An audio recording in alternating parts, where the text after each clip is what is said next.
because then I'm using the school's account, so it doesn't automatically save it. I'm sorry. Okay, but I don't think we missed anything huge, right? Okay, hide me.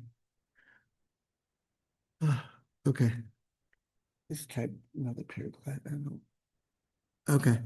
Anyhow, okay, let's go. So we have a car. Okay, so let's say, for example, so the simplest thing is, let's imagine we're dealing with the uh, the transmission state. Okay, so I spelled that wrong. Okay, so um, so let's say, for example, it's initially going to be starting with it's going to be in um, well, whenever you start a car, it's going to be in park, right?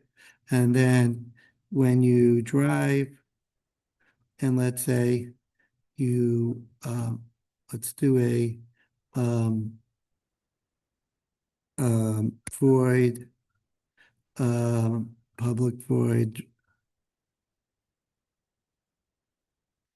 drive, and then let's do you move um, move the Boolean transmission, let's say button. I don't want to say stick because nowadays who knows what you have. So let's do a transmission button. So if if it's forward, right, if it's true, then and and then we'll say and transmission state equals park. Um, okay, whatever. Actually should be compares to, right? That compares um to park. Then um compare to equals to 0. Then we do, then let's say we'll set the transmission state to, um, we'll move it to drive, okay?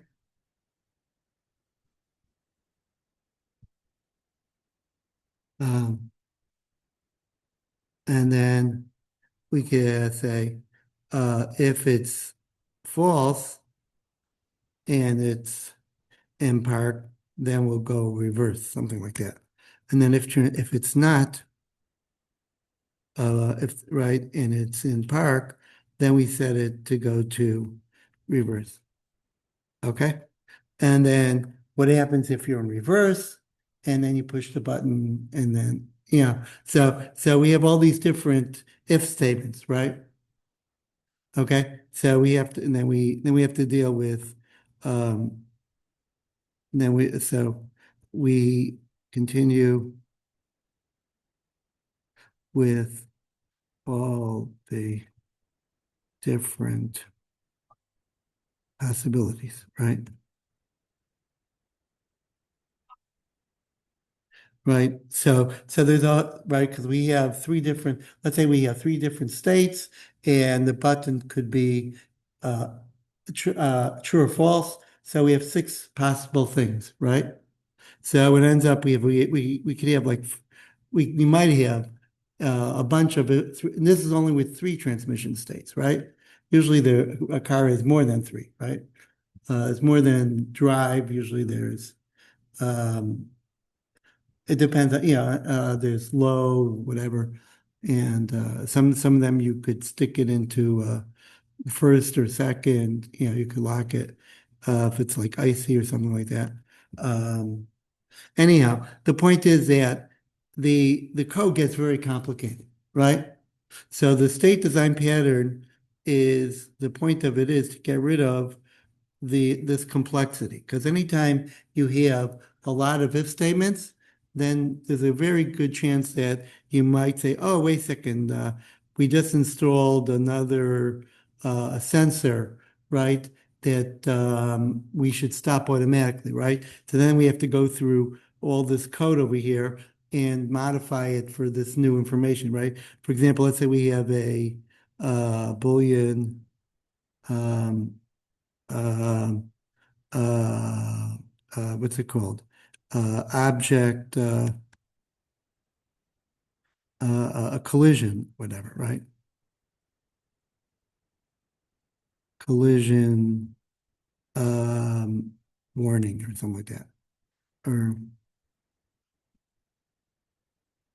okay, so let's say it's false, but let's say it's true, then we would have to go through all these if statements and it can get even more complicated, right? So now we have not just the different transmission states now and the button, we also have to worry about is there a collision warning? What do we do? Right? So the code will quickly get very complex, right?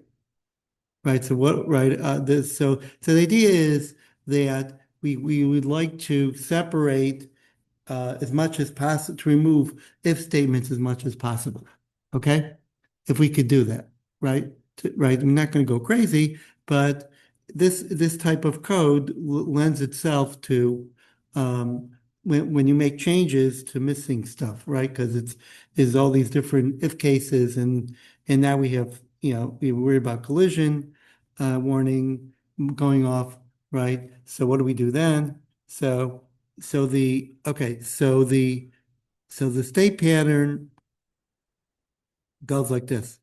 It says, let's give each you remember like we had with the strategy pattern, like we had like different types of flying, right? We had a duck could fly high, fly low, not fly, right? So the idea here also is let's do the same thing with the transmission state. So we could make the transmission state into a interface. Okay, so we're going to go over here. Now I'm not going to do a transmission state. I'm going to do a abstract class, and the reason I'm doing that, it's very similar to interface. It's just that an interface, so it depends, I guess, the version of Java, but interface doesn't really have, it doesn't have, let's say, it only has methods, right? It's not allowed to have, you can't, it doesn't have its own, like real, it only has signatures in it, it doesn't have real objects, right? So, so I'm going to use a abstract class called transmission state.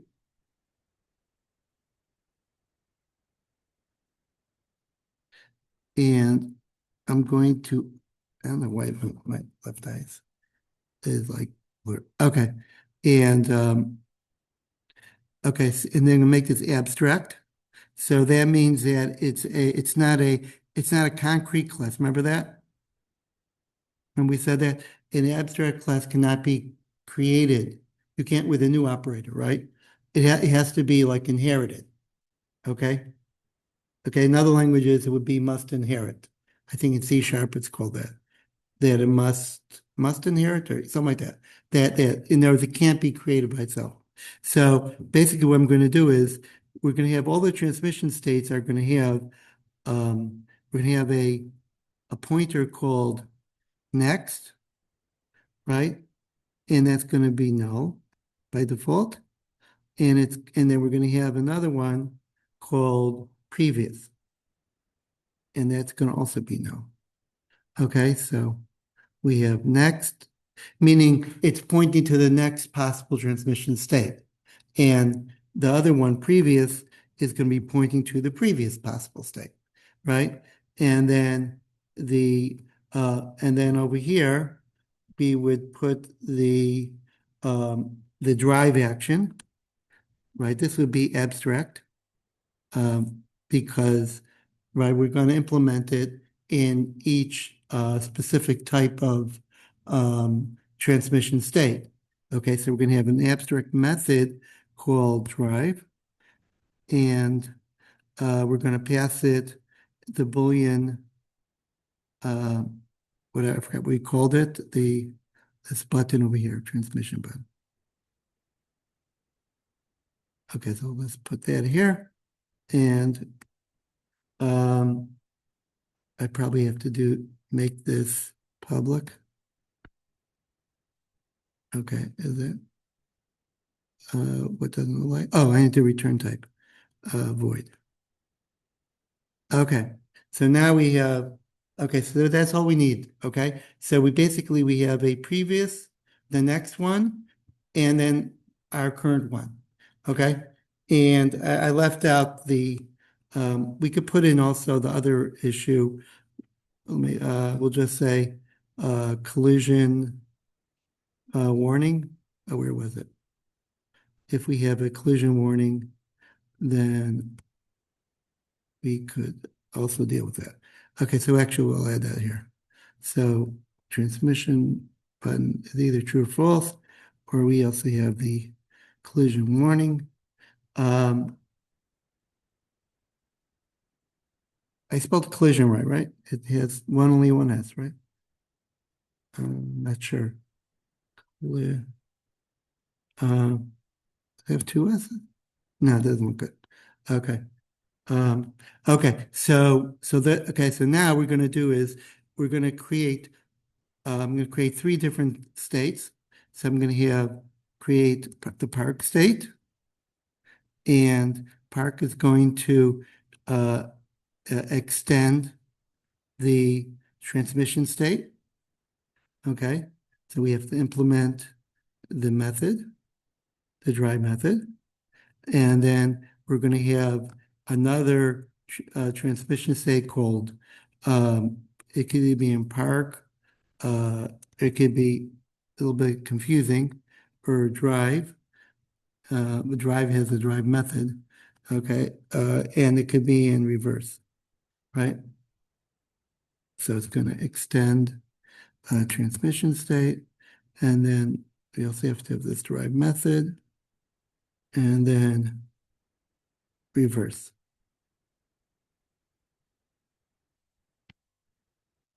So these are concrete classes which implement a abstract class, right? Um, okay, and then I have to put in the method. Okay, okay. So um, let's say if it's in let's just say right now um, if collision warning, just don't do anything. Actually, if you're in drive, as a collision warning, you should uh, then you should go to uh, oh, how are we going to do this? Then we should uh, what should we do? Oh, maybe let's return a Boolean over here. Let's change that. So make that Boolean. Okay, so now um, let's say so we're in drive. So if collision warning, we're not gonna drive, right? We're just gonna return false. If collision warning equals true, return false. Okay, otherwise we're going to drive. We're gonna drive. Okay, and that's all drive needs to know, right? Um, okay, and oh, and then it's going to return true. Driving, driving, and it's going to return true. Okay, and then basically we're going to I'll copy this code for all the others. So for park, we're going to okay. So for park, we're going to ignore the collision warning because we don't care, right? Because we're trying to park, so there's no collision. So that doesn't make sense, right? Collision warning doesn't make sense when you're parking, right? So it's always going to be park. So if we're going into park, let's say parking the car. right? You're not moving, you're stopping the car, right? I'm just, you could argue and just, just what, just an example. And then the other one was reverse. So then again, um, uh, it's going to be so this we do have to stop, right? So it's again, if collision warning, we obviously can't. Um, we're just going to return false. Otherwise, we're going to uh, reverse the drive in reverse.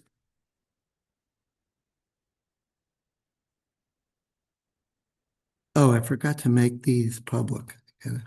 Okay, and it's going to return true. Okay, that makes sense so far? So it's pretty simple, right?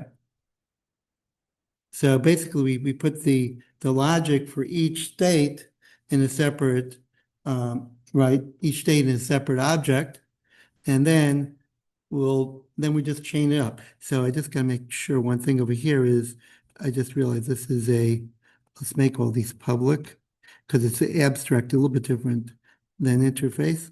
So, and what we're going to do. Okay, so in car, we're going to replace this method, right? So we'll just call this drive old, right? Okay, so what we're going to do now is um, you know what? Let me call this old. Okay, so call this car old, and we'll rename the file to car old, and let me just make a new car. Okay, so now we have a car. Now the car only has one state at a time, right?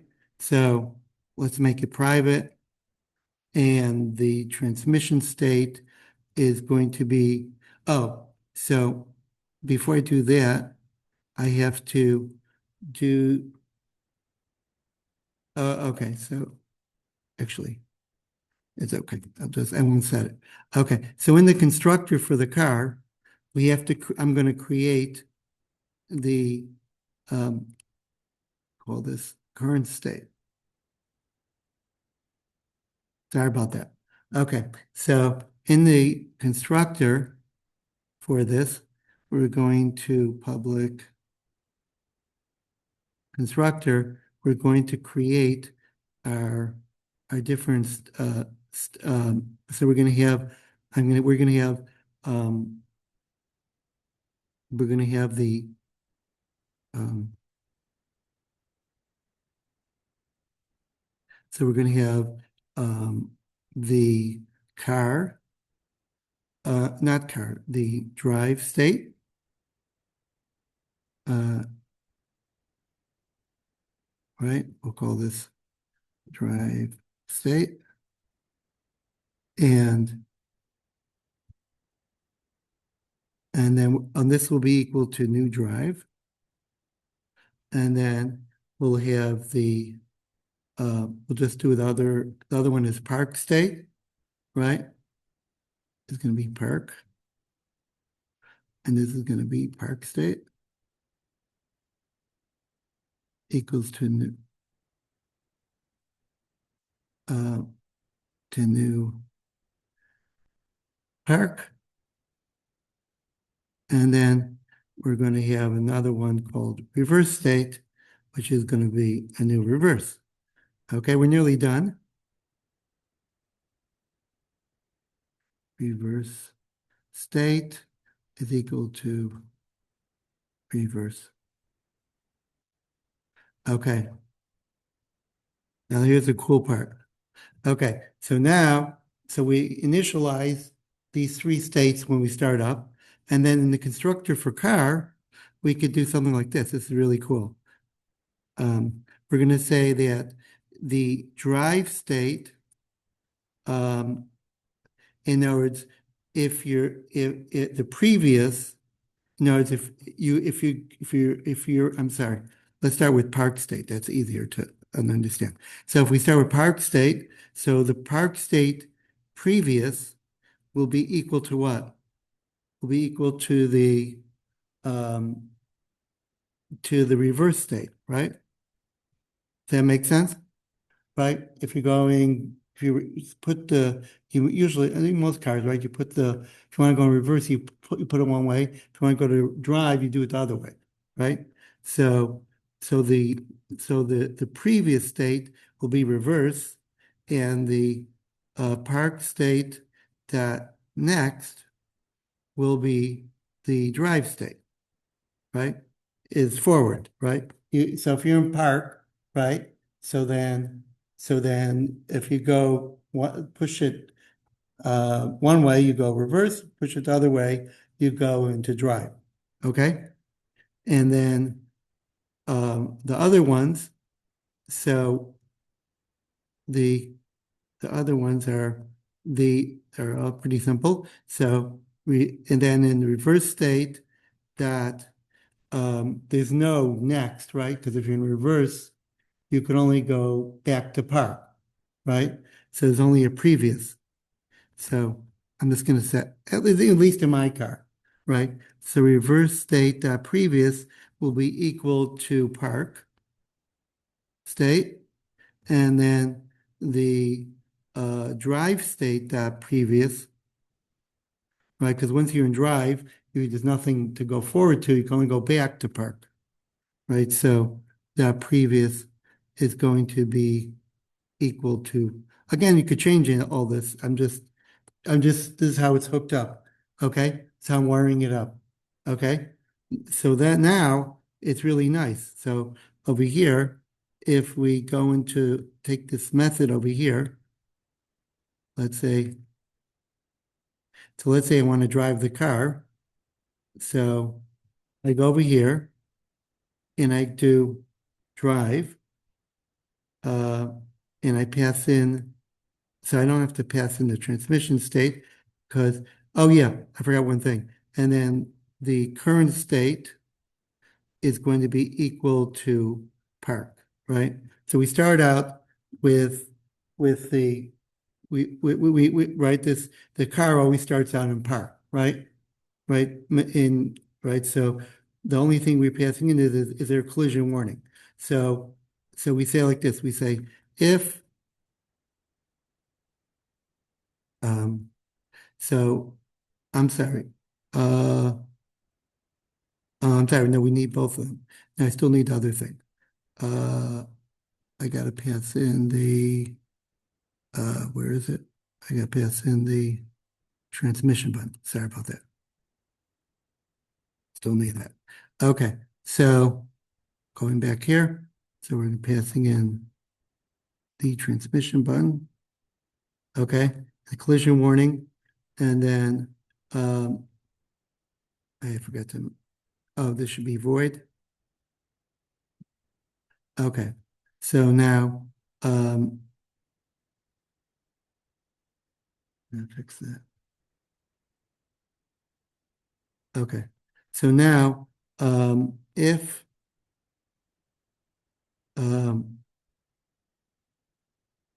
if the person is, if that's true, then I say if current state, um, what's it called? If current state is there a next?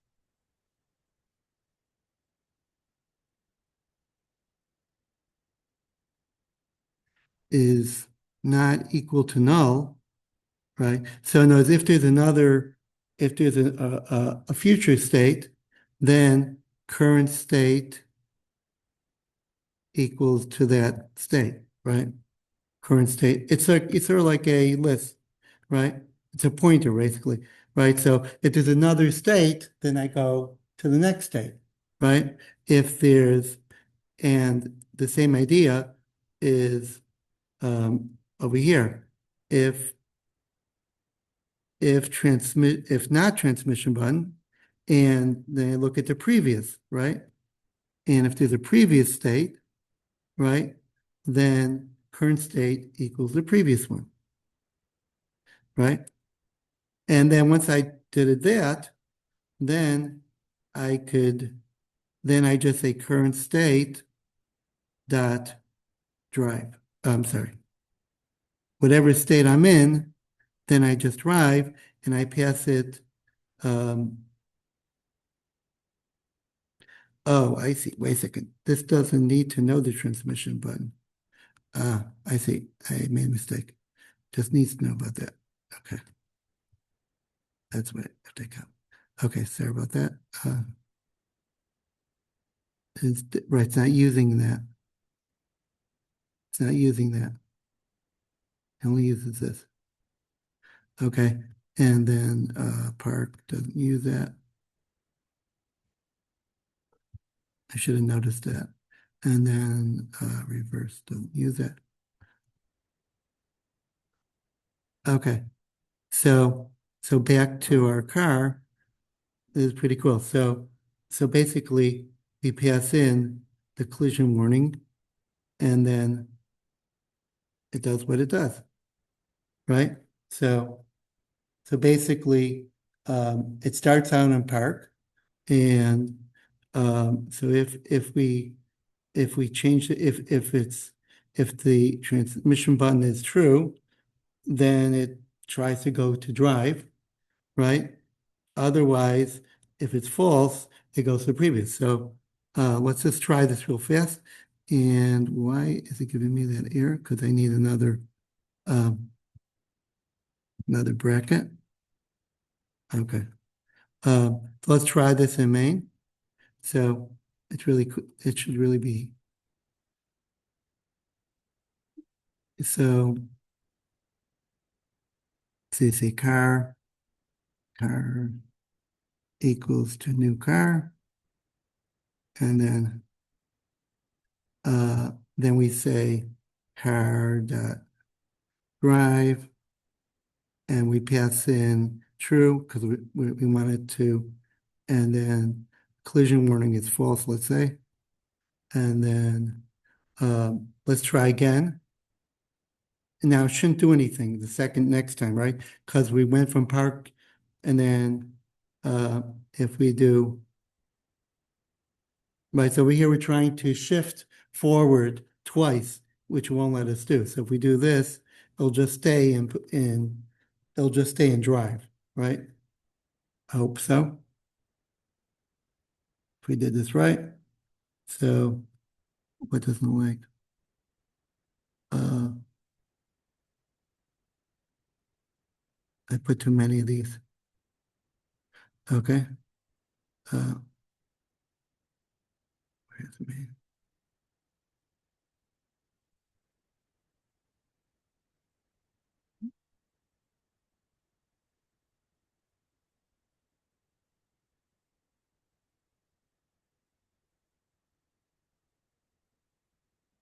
Okay. So you see that it stays in driving because there's nothing before it.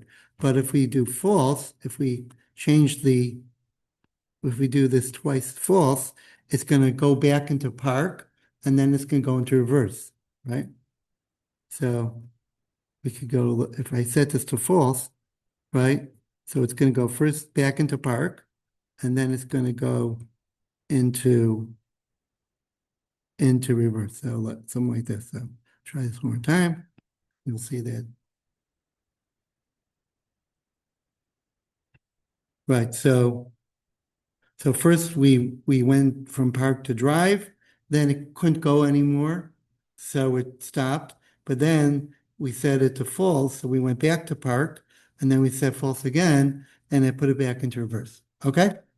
So that's basically the state pattern. So the idea is that this code over here in car is very similar to in other words, it doesn't know about the different states and it doesn't know which is a valid state from, where could you go from where. This all that logic is over here. It's in one location, right? No if statements.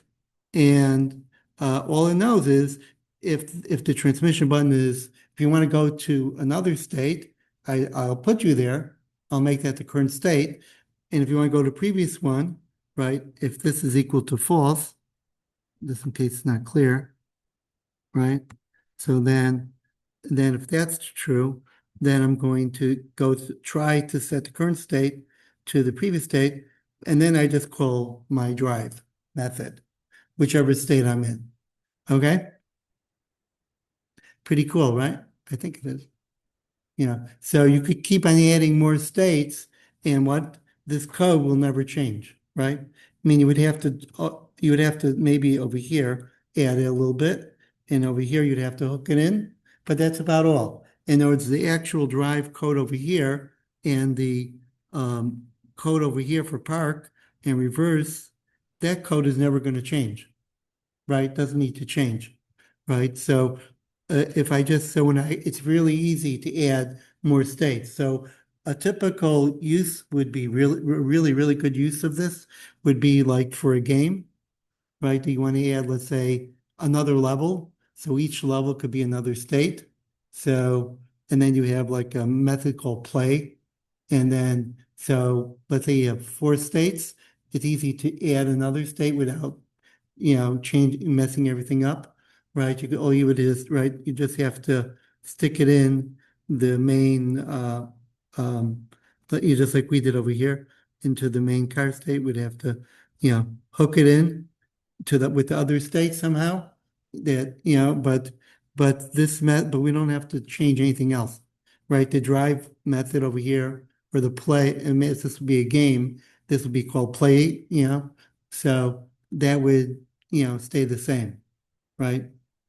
I guess, Boolean would, like you can imagine for a game, instead of transmission button, it would be next or right? New level could be true or false, right? Either I'm going to an older level or I'm going to a better level, right? A higher level. So you could do the exact same thing, right? In a game, and it gets really good because then the actual code for each level would be in a separate object, just like over here. Right. So keeps things really simple, right? Instead of a bunch of statements we had over here, right? And keeping track of all that, we don't have to do that, right? So it's pretty good, I think.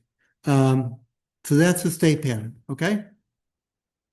Now we're gonna have 2 presentations, and then hopefully I'll see if I can, and I'll try to do I didn't do the builder pattern, did I? I thought I did, but I looked in my notes and I didn't see it.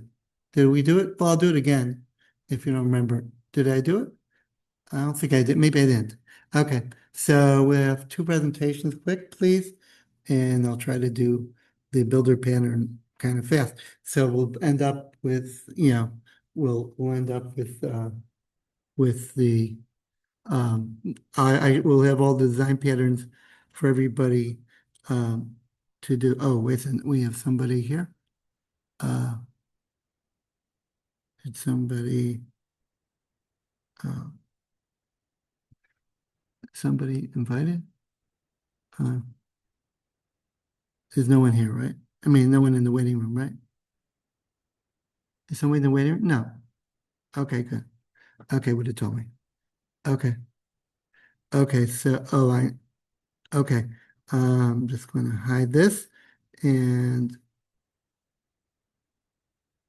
uh, where's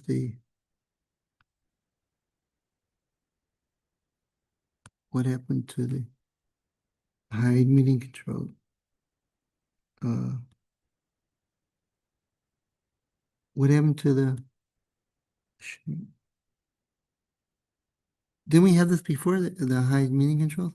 Whatever. Okay, we'll just do it. Okay, so um, it's being transcribed.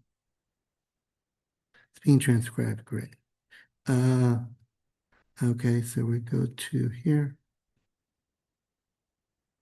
And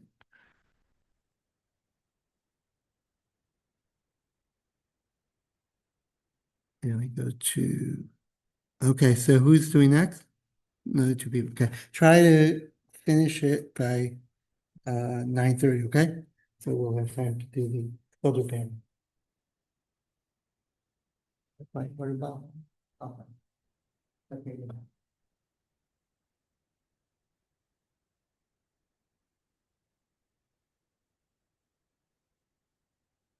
Okay, so my name is Junbao. My topic is what's the difference between the generative AI and the regular AI?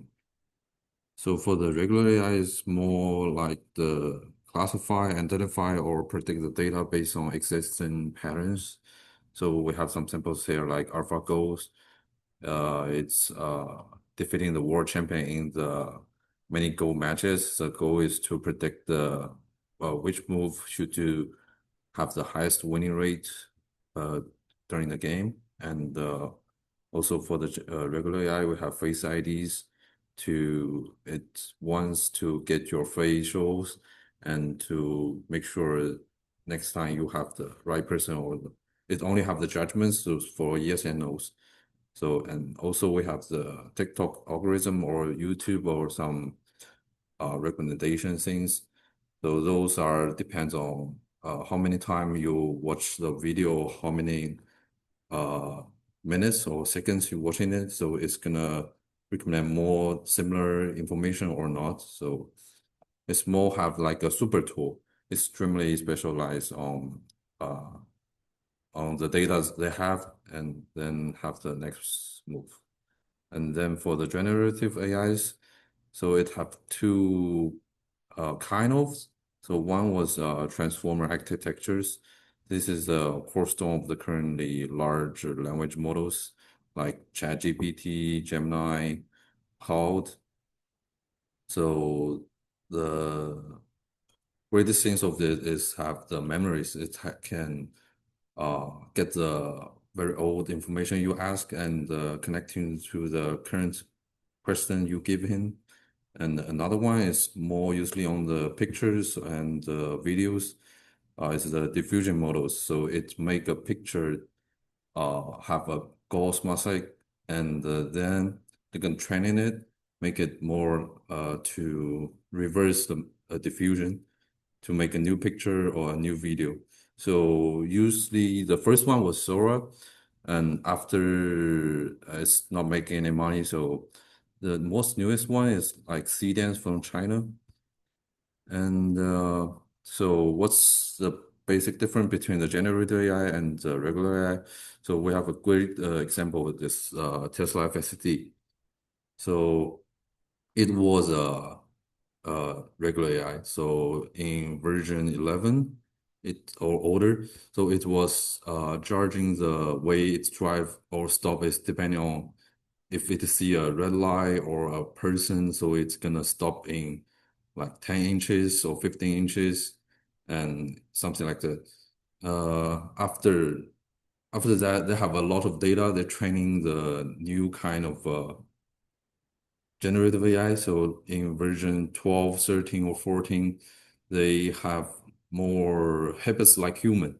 So they can avoid the police car or the ambulance if they're up raining or the lights. And but they still have some illusions like other states, except New York, like New Jersey or the other states, they can turn right on the red lights, but not in New York. So sometimes it's maybe try to break the law in Europe.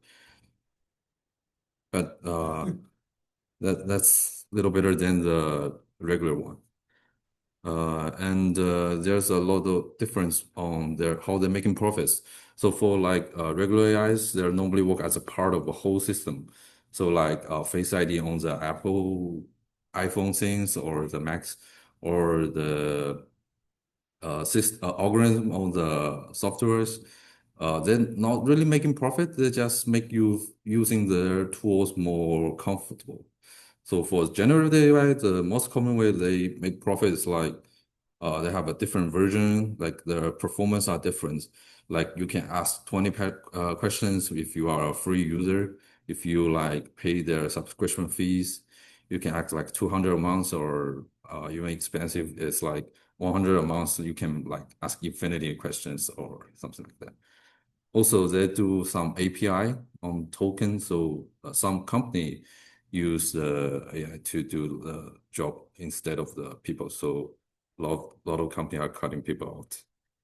So for maintenance, the regular AI is require a very little maintenance. So, but for the generative AIs, they try training a lot of data, so they ask a lot of maintenance for that. Like if people asking some very repeatedly question, like how many letters in a word strawberry, so it's gonna waste a lot of the computing on their cloud.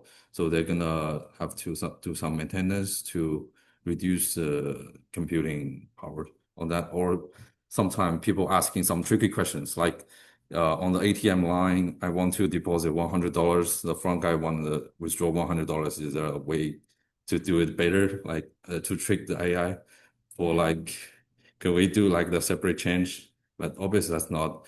Sometimes at the front line, I think when they release AI are hard to answer this question, but after the maintenance, they can answer it correctly.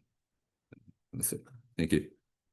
I heard, I actually, yeah, saw something, you could, it's voice the, Yeah. So like you can have some ads, like when you asking the questions to the AI, they can fill out into their database. And sometimes other people ask, your information will poison may pop out to them. or you like write a blog and you write, that you know that it looks, it's gonna look at, and you write something that's not true. And then Yeah. eventually they'll start showing up in these, Yeah. So it's called, so it doesn't take that many blogs to do that. yeah. Like, you know, or write a Wikipedia article that's fake. Yeah. So right now they're answering on the bottom. They said they may make mistakes or something. Don't fully trust it on their webpage. Yeah, it was, yeah, I heard about, but I think that's the next one. My, did you know, like we have viruses, Yeah. like when they start Windows, there were no viruses, Yeah. and then now there's a lot of them. So, and then I think it's the same with AI. It's Yeah. gonna be full of viruses or poison data. People are gonna So people may Fake- need to they'll do some make fake- fixing. they'll publish fake Wikipedia articles, and then full AI, and the AI, you know, not gonna know the difference, and then they'll tell people, and they'll shoot a missile at Russia, and it's gonna go to Washington DC, because they gotta change They the do have coordinates. AI in the Iran war, I think. What? They're using cloud AI into the Iran war recently. Oh, really? Yeah. Like they're making plans on killing the peoples. No, Hard to scary. tell. That's it. Thank you. Yeah.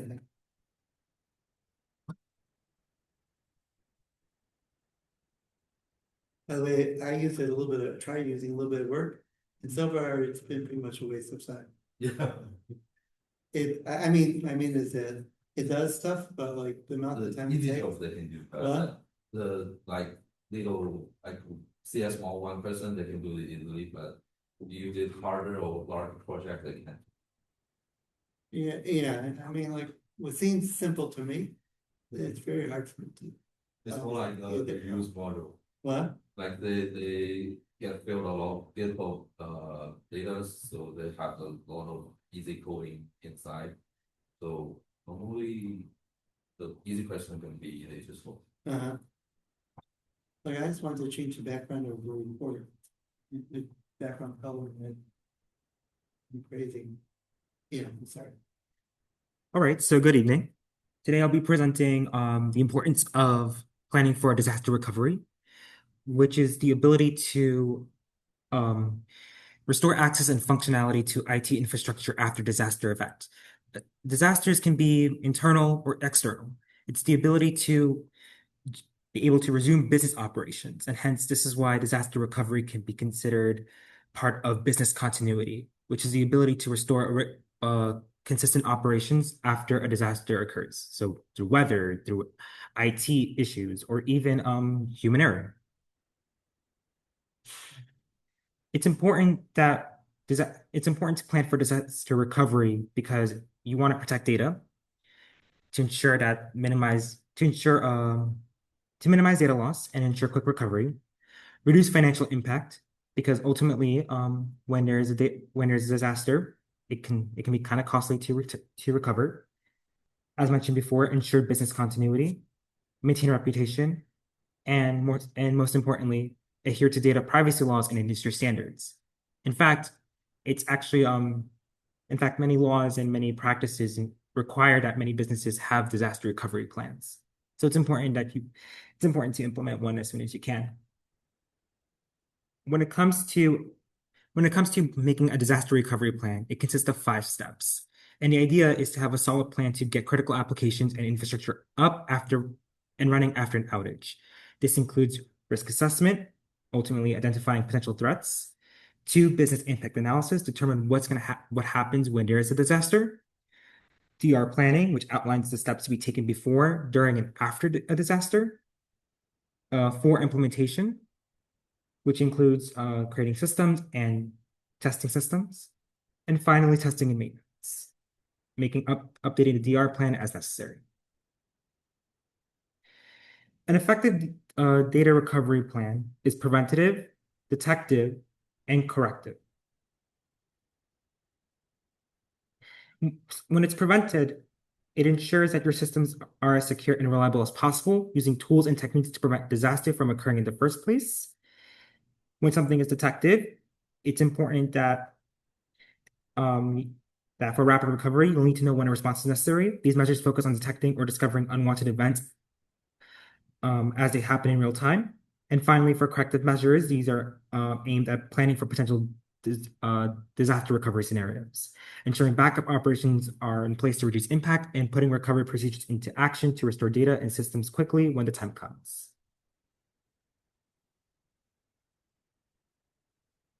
Ultimately, depending on the IT infrastructure, there are different types of disaster recovery methods. So backups as service, data recovery, disaster recovery as a service, point-in-time snapshots, virtual DR, or disaster recovery sites. Ultimately, once again, it's all based on the IT infrastructure. Ultimately,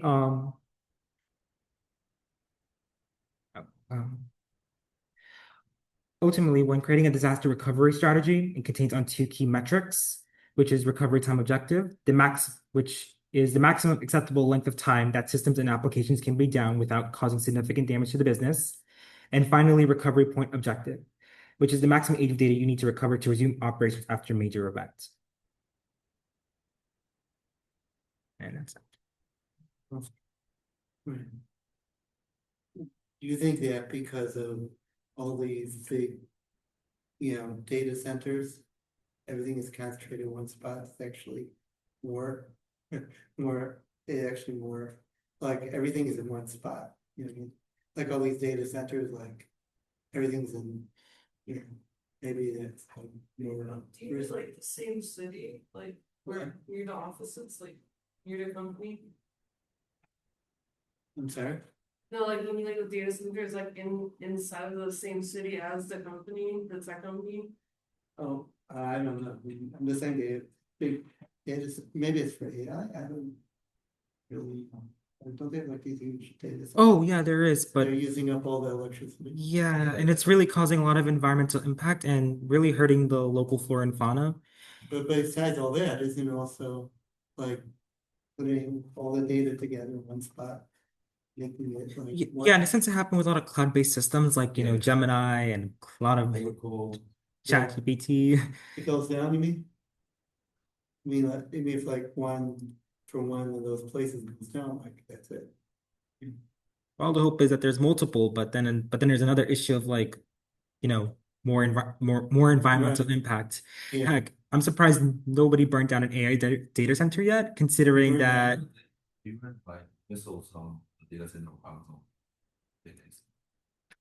So Iran was used some missile to destroy some database in I don't know where, but like somewhere close to the like Amazon.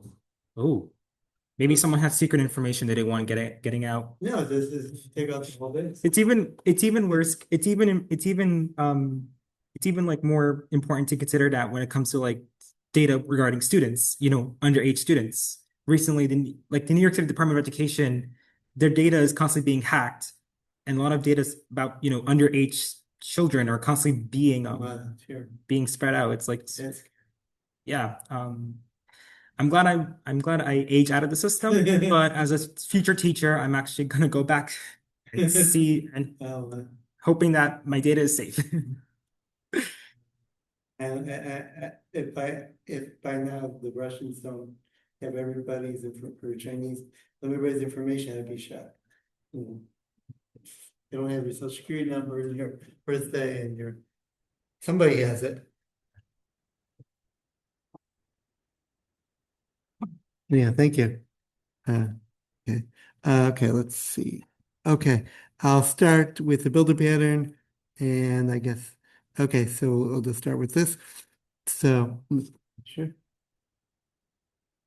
Okay, so the idea of the builder pattern is, let's just, we'll start with the problem and then we'll do the solution on Thursday, okay? So that's how we'll do it. Okay, so we're nearly done with the design patterns. I think if I left out any, let me know. I think we've done all the important ones. Or if you want me to go over, send me an email, call me. Well, not call me, but send me an email, we'll arrange a call. Okay, on Zoom or something. Okay, so we're doing builder pattern. Spring 2020.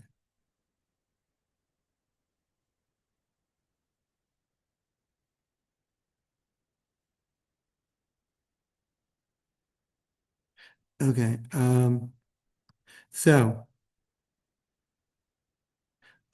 so let's just go through the problem we're trying to solve and then why the builder pattern is useful. Let's say, for example, we have a student and the student has, let's say, a bunch of information and let's say, I'm sorry, we don't want to private. And let's say we have, let's say their, let's say their name, their, what else? Their address,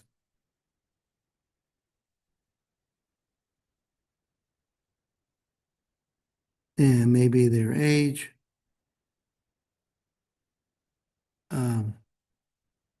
And age, and then birthday maybe. I'm not even sure what date is it daytime? Do they have that here in Java? I think it's local daytime. Birthday. Okay, and then oh yeah, phone number.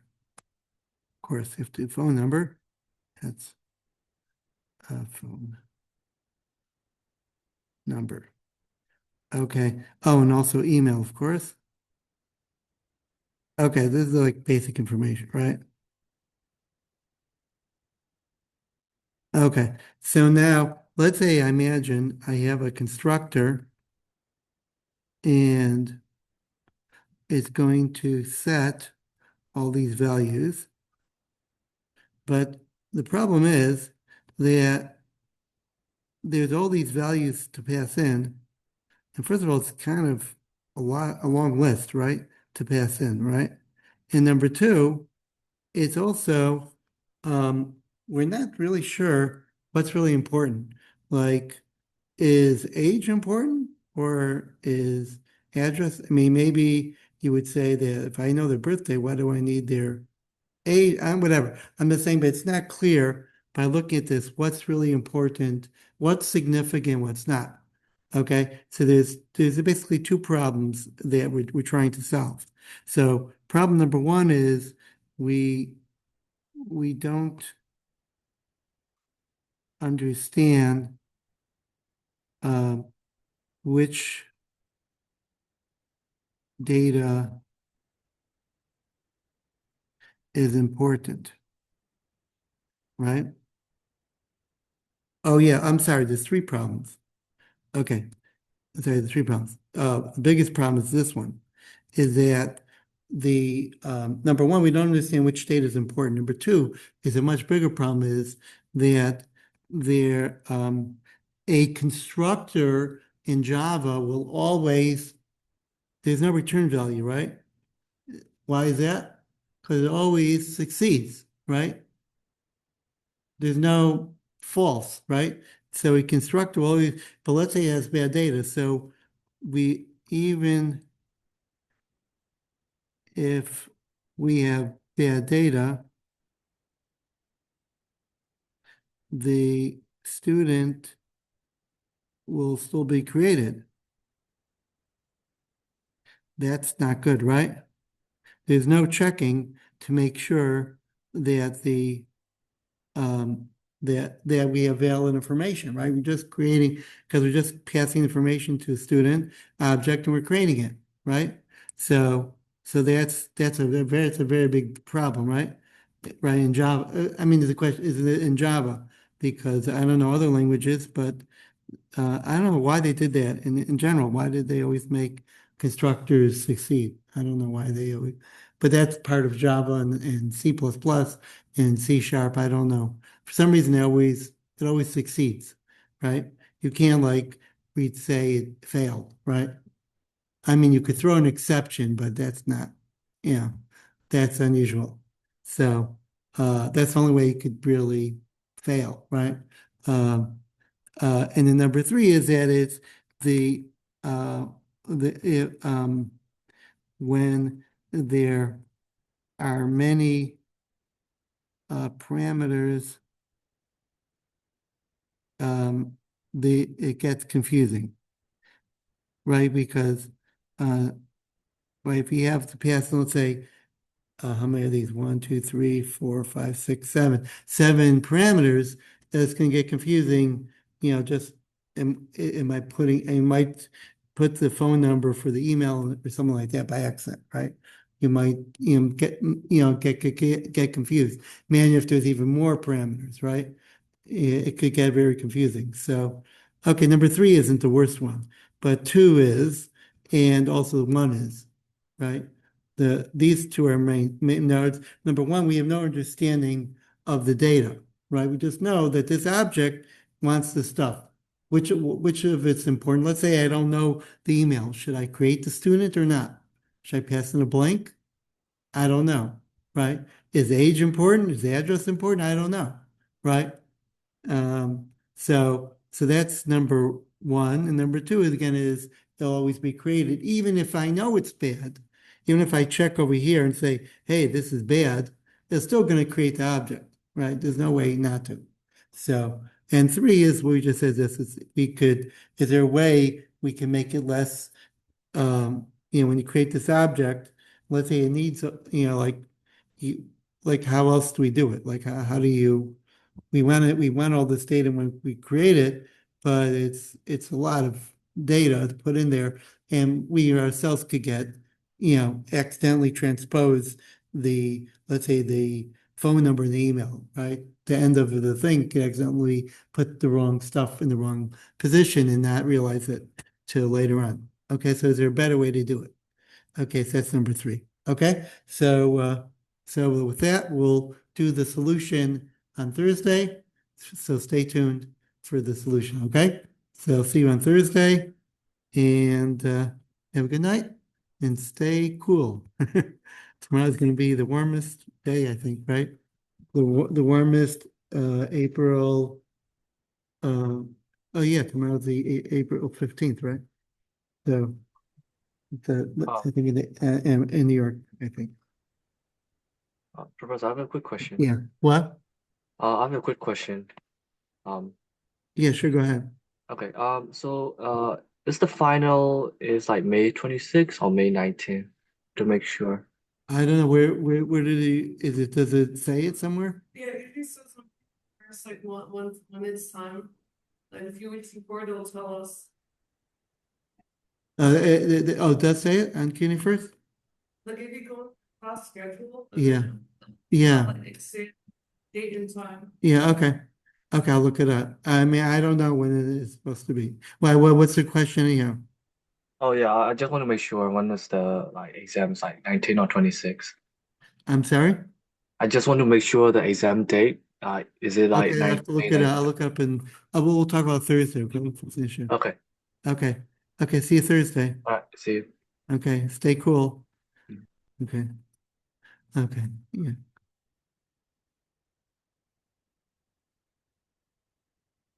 Yeah.